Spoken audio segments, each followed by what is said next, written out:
Hi friends, நீ நான் காதல் அப்கமிங் ரிவ்யூ பார்க்கலாம். வேணுக்குன்னே அப்படி குழம்பு எடுத்து கொட்டிக்கிறாங்க சுந்தரி. ஏன்னா அந்த முரளியோட ஃபோட்டோவை அணு காமிக்க போனாங்களே அஞ்சலிக்கிட்ட, அதனால அங்கே அப்படியே டக்குன்னு அதை விட்டுட்டு ஓடி வந்து என்னாச்சுன்னு கேட்குறாங்க. அதுக்கப்புறம் ஒன்றும் இல்லை தைலத்தை தடவுங்க அப்படி இப்படின்னு தேய்ச்சி சுத்தம் பண்ணுறாங்க. அப்புறம் நைட் ஆயிடுது, ஃபோன் பண்ணுறாங்க. கிருஷ்ணா எங்கேடா இருக்க, ஏன் ஒரு மாதிரி இருக்க குரல், ஆமாம் இங்கே இன்னைக்கு நடந்த கூத்து தெரியுமா அப்படின்னு சொல்லிட்டு, ஐயோ நல்ல வேலை அத்தை, என்னை நீங்கள் காப்பாற்றிட்டீங்க. நான் இப்படி எத்தனை நாளைக்கடா காப்பாற்றிட்டு இருக்க முடியும், சீக்கிரம் உன் அழகு தேவதைன்னு சொல்கிறியா அந்த அபியை, அவளை எப்படியா கல்யாணம் பண்ணிட்டு எங்கேயாவது கூட்டிகிட்டு ஓடி தொலைடா அப்படிங்கிறாங்க.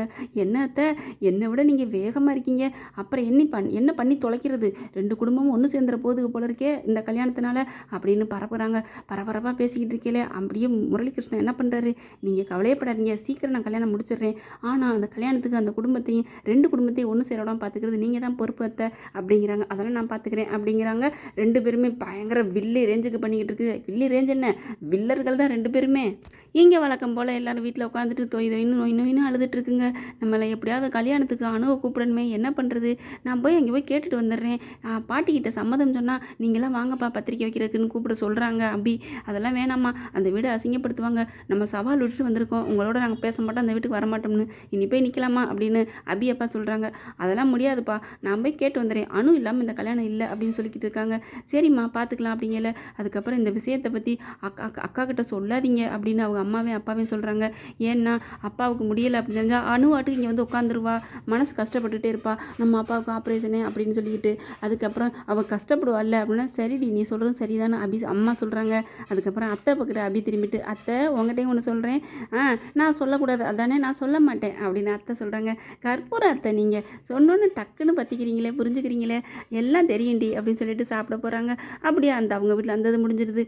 இங்கே பார்த்தீங்கன்னா ஆகாஷ் என்ன பண்ணுறாங்க, அப்படியே சும்மா குடிச்சிட்டு வந்தாத்தான் அணு ஏதாவது பேசலாம் வைக்கலான்ட்டு வெளிநாட்டு சரக்கு ஊற்றுவோம், அது ஊற்றுனா நல்லா வாட வராது, அதனால லோக்கல் சரக்கு ஊற்றிக்கிட்டு போகணும் மேலில் தெளிச்சுக்கிட்டு வராரு. குடித்தது மாதிரியே வந்து நடிக்கிறாங்க. செம்ம டென்ஷனாகி கத்துறாங்க அணு. அதுக்கப்புறம் உங்கள் அப்பா குடிச்சிட்டு வந்ததுக்கே எப்படி திட்டினீங்க, இப்போ நீங்களே குடிச்சிட்டு வந்திருக்கீங்களே, நான் கெட்டவே இல்லை அணு, ஒன்னால தான் அப்படி இப்படிங்கிறாரு. அதுக்கப்புறம் வாங்க போத தெரியும்னு சொல்லிட்டு பாத்ரூமில் கொண்டு போய் தண்ணி அள்ளி ஊற்றிடுறாங்க.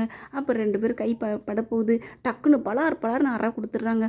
பாவங்க ஒருத்தன் அன்பாக வரேங்கிறக்காண்டி இப்படி அங்கே ஓவரை ஏறி மிதிக்கிறது, இந்த மாதிரிலாம் அடிக்கக்கூடாது, அடித்து நொறுக்குறாங்க. அதுக்கப்புறம் அவங்களுக்கே மனசு கேட்கல தான், என்ன பண்ணுறது, உங்கள் கை என் மேலே படக்கூடாது, குளிச்சுட்டு வாங்க அப்படின்னு சொல்லிட்டு போயிடுறாங்க. போய் உட்காந்துட்டு இருக்காங்க, காலை கட்டிக்கிட்டு கட்டிலுக்கு கீழே. அப்படியே ஆகாச தலையை தவிட்டிட்டு எல்லாம் குளிச்சுட்டு வராரு. வந்து பக்கத்தில் வந்து உட்காராரு. எவ்வளோ அடித்தாலும் உதவி நீ மாங்கட்டேன்னு சொல்லுவாங்க, அந்த மாதிரி வந்து உட்காந்துட்டு, எனக்கு போதை தெளிஞ்சிருச்சானோ, நீங்கள் பயப்படாதீங்க அப்படிங்கிறாங்க. அதுக்கப்புறம் போய் நீங்கள் மேலே படுங்க, நான் கீழே படுத்துக்கிறேன்.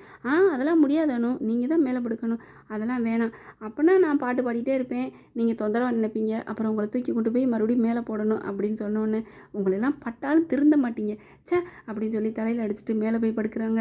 அங்கிட்டு திரும்பிக்கிட்டு படுக்கிறாங்க, முதுகை காமிச்சிட்டு ஆகாஷ் என்ன பண்ணுறாரு, உன்னை ஒன்று கேட்பேன் பாட்டு பாடுறாங்க. உடனே தலாணி எடுத்து தூக்கி எறிகிறாங்க. உங்களுக்கு பாட்டு தேவையா அப்படின்ட்டு. அப்படியே அவரோட அந்த இரவுகள் அப்படியே கழிஞ்சு போயிடுது. இங்கிட்டு பார்த்தீங்கன்னா ராகவ் அவரோட காதலி என்ன அனுச்சிருந்தில்ல, போய் வீட்டில் போய் அந்த கல்யாணம் மாப்பிள்ளை பார்க்குறோம்னு சொல்லியிருப்பாங்க போல இருக்குது. அந்த மதுங்கிறவங்க நான் வீட்டுக்கு போயிட்டு பிடிக்கலன்னு சொல்லிட்டு வந்துடுறேன் அப்படின்னு ரெண்டு பேரும் பழசாக பேசுனதை நினச்சி பார்த்துட்ருக்காரு. அப்படியே வெட்ட வெளியில் உட்காந்துட்டு நிலவை பார்த்துக்கிட்டு, முன்னாடி பார்த்தா என்னென்னமோ சாப்பிட்ற ஐட்டம்ஸ் இருக்குது, அதெல்லாம் பார்த்துட்டு இருக்காங்க. அந்த மது எந்திரிச்சு போகிற மாதிரி இருக்குது. அந்த கையை பிடிச்சி, என்ன மது போகிற, நில்லு மதுன்னு கையை பிடிச்சி இருக்கிறாங்க.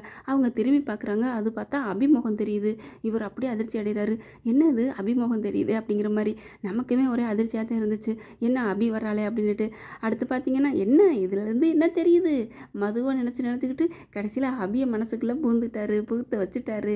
அபி வந்து ராகவ மனசில் மெல்ல வந்து உட்காந்துட்டாங்கன்னு தான் சொல்ல தோணுது. நாளைன்னு போடுறாங்க பார்த்தீங்கன்னா, அபி வந்து ராகவை பார்த்து உங்ககிட்ட ஒரு விஷயம் சொல்லணுங்கிறாங்க. என்ன அப்படிங்கிற மாதிரி பார்க்குறாரு. ஒன்றும் இல்லை, எங்கள் வீட்டில் ஒருத்தர் மாப்பிள்ளை பார்த்து பேசி முடிச்சுட்டாங்க, எனக்கும் அவருக்கும் கல்யாணம் ஆக போகுது அப்படின்னு அபி சொன்ன உடனே ராகவுக்கு அப்படியே முகம் பார்த்தீங்கன்னா ஒரு மாதிரியாக போகுது. அதிர்ச்சி அடைகிறாரு. என்னமோ தெரியல, அவங்களுக்குள்ள ஒரு இனம் புரியாத ஒரு அன்பு வருது, ஒரு ஏக்கம் தவிப்பு வருது. அபி அப்படியே வச்சக்கணும் வாங்காமல் பார்க்குறாங்க. அபியும் அதை கவனிச்சிடுறாங்க. ஏன் இவர் ஒரு மாதிரியாக பார்க்குறாரு அப்படின்ட்டு. ஓகே ஃப்ரெண்ட்ஸ், பார்க்கலாம் இவங்களுக்குள்ள லவ்வை எப்போ வெளிப்படுத்த போகிறாங்க அப்படிங்கிறத. உங்கள் பொண்ணான கையில் ஒரு லைக்கை போட்டு சப்ஸ்கிரைப் பண்ணிடுங்க. Thank you friends.